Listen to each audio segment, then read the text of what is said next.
over there. Mom. No. Mom. Mom. Mom. Buble.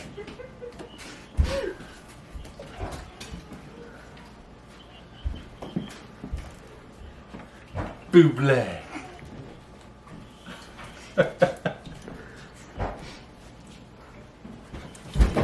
Are you okay? Your feet are there. You okay? Yeah, are your feet okay? I think so. Okay. Okay, can we repeat that? What? Do the doctor? The doctor.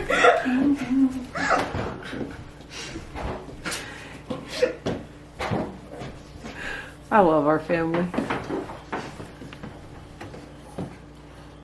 Hey guys, so I know that I have fallen a little bit behind already in the recipe videos, but guys, there's only so many recipes that I can share that I haven't already. Some of them I will still share as updates and stuff in case there's anything that we've changed about how we make something. But in general, I'm trying to keep everything fresh and new for you. So tonight, we are actually having a cheeseburger bake. At least that's what we call it. I've altered it enough. I don't know if it counts as that anymore, but that's what we still call it. So I am actually starting the process with my hamburger. Totally planned on having that browning already. Just realized I never turned on the flame for the burner. So guys, there's cooking lesson number 1. Make sure you turn things on. And then I'll get the oven started as well. I'm gonna preheat that to 350. I have got my big old casserole pan. Guys, because there's 12 of us, we do actually use the serving table or the, I don't know, hot table, whatever you call them, trays that we purchased at Sam's Club. You can bake in them. Typically, it's something you're going to see like on a buffet line and whatnot, because you can put a lot of food in them. When you feed this many people, you need a lot of food. So I'm going to go ahead. I'm going to bake that in this today. So I'm going to go ahead. I'm going to get that started. You're going to want to make sure that you have your Bisquick, some vegetables of choice, some shredded cheese. I prefer to shred our cheese because I do not like the anti-caking agents added to pre-shredded cheese. We'll have our cheeseburger. And then we'll talk about seasonings and whatnot as we get to that here. For the film? Yes. Oh. Thought you were going to do the doctor. Oh, I don't know if you knew that over there. Doctor. With dirty dishes behind you. Yep. So probably won't use it. Okay guys, so I've got my hamburger browned. If you're unsure about that, I recently shared a how to brown hamburger video. I will actually link that in the description box down below. So if you're unsure, it's okay. We can learn how to do all of this together. Otherwise, I've got the rest of my ingredients sitting here. So what I've got going on, guys, is I have got in this bowl, I've got 8 large carrots chopped up. I've got 1 onion chopped up. These are fairly large cuts. If you have been watching for a while, you know that there was a promise that I made to one of the extra kiddos that anytime I add onions to anything again, I will cut it in pieces that are large enough for him to fish out, so that the rest of us can still enjoy it if we want to, but anybody who doesn't can pick it out easily. So that was that promise there. We've got 2 cans of drained green beans, a frozen bag of peas. If you guys have been watching me long enough, you know that when it's warm out, we buy these to act as ice packs for the rest of the cold stuff that we get at the grocery store, so that it can make the drive home. They really work great for that, and then they still freeze great and we've got them to add to things. And then I've got 4 cups worth of Bisquick. This is going to be added straight to our mixture. I'll show you guys how I'm going to do all of that, and then we will add the liquid afterwards so that we have it all combining biscuit mix to go with the veggies and the meat. So quick confession really quick is we make cheeseburger bake quite often. I shouldn't say quite often, we've made it many times. And this is actually the first time that we are doing the mix this way. Normally we will mix up the Bisquick mix to make biscuits, or as if we were gonna make biscuits in a separate bowl. We would put them in the casserole dish, you put the meat mixture and everything over it. We have a lot of issues with the way it bakes and stuff. Sometimes it turns out great, sometimes it doesn't. So when I make like my shepherd's pie or anything like that, I actually create almost like a gravy where I coat the meat mixture in the flour, then add the liquids and stuff to create that gravy. So that's actually what we're trying today. The one thing I didn't show you was the shredded cheese because it didn't occur to me until after I showed you all the ingredients there that that was missing. So I have got a handy teenage helper who is going to shred the cheese for us. We're gonna get that all added in, and we're gonna get all of this made. So let me go ahead, I'm gonna add my veggies first, show you guys what that looks like, then we'll start mixing in the flour, or the Bisquick mixture. Okay guys, I'm gonna try to do all of this one-handed. It's gonna look a little choppy here at times because, well, it's one-handed. So I've already mixed in my brown hamburger and all of those veggies that I showed you. So we've got that whole onion, 8 large chopped carrots, bag of frozen peas, and 2 cans of green beans. This is our meat and veggie mixture. Next, what I'm gonna do, I'll leave my fork leaning in there for a minute because this pan is not on currently. So that's another important thing. Once your hamburger's done browning, turn that off for now. We're gonna go ahead, I'm not gonna pour the whole 4 cups in here. You wanna add some, mix and coat. Add some, mix and coat. Otherwise, you're gonna end up with clumps that are gonna be really hard to work through when it comes to adding your liquid and getting everything into your other pan then. So I'm gonna go ahead and I'm gonna do this. It's gonna look really floury for a little bit, but you'll see as soon as we add the liquids how that's gonna change. After I'm done adding the dry mix here, we're gonna go ahead and we'll add the cheese as well before we add our liquid.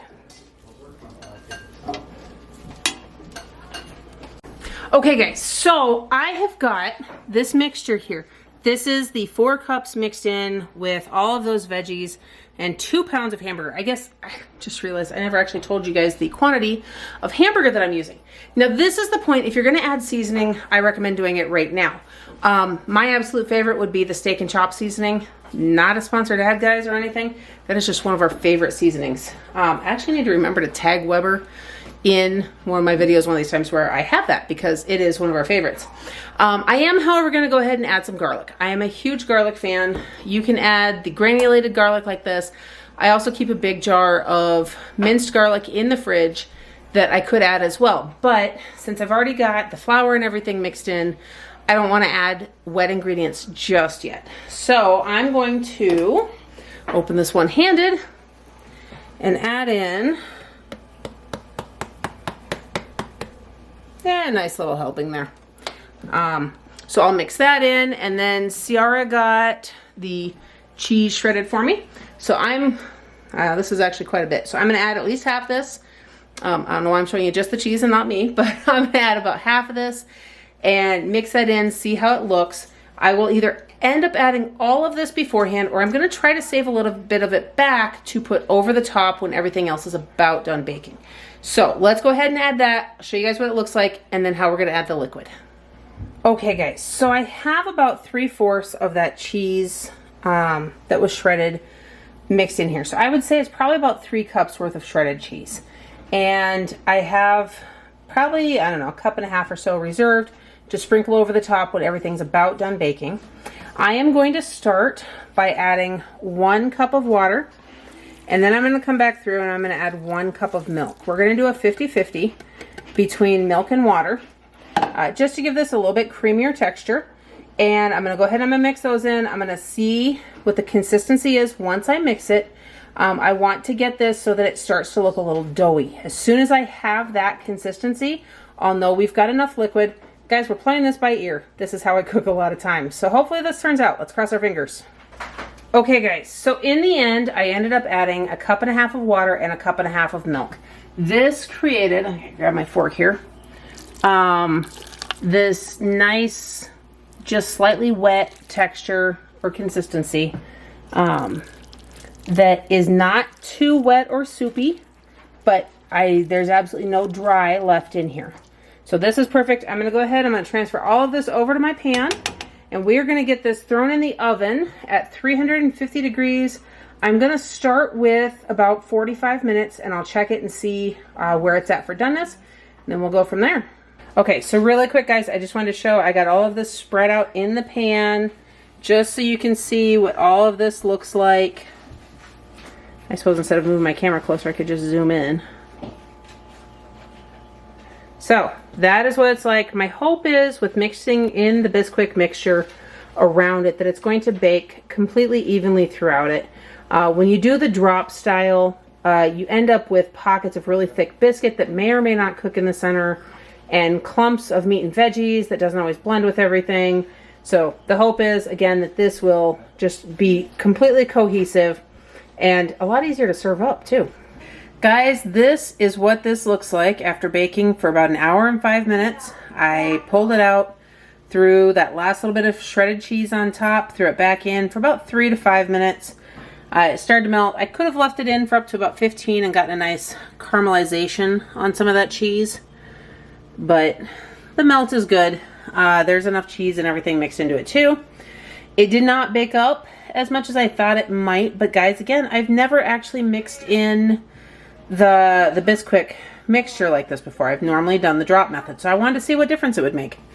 I did dig into the center before I put the cheese on to make sure that it was cooked. I checked it at 45 minutes, and while around the edges it was getting more cooked, the center was still pretty wet looking. So that is how that turned out. I'm going to turn a little bit here so you can see that right there. That is what it looks like. So we're going to go ahead and we're going to dish this up for everybody, throw some fruit on the plates with it, and we've got supper. So guys, as you can tell, it's actually really easy just to kind of come up with some of these things, alter some favorites to make something slightly different and new. I'm going to find out how everybody likes this version versus the drop method. I'll actually probably go ahead and either I'll add that in here at the end, or I've put it in words at the bottom of this as I'm editing it. So we'll see how this goes over. Seems really good.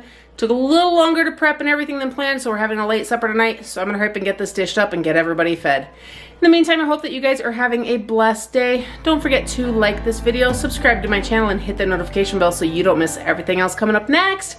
And I'll see you in the next one.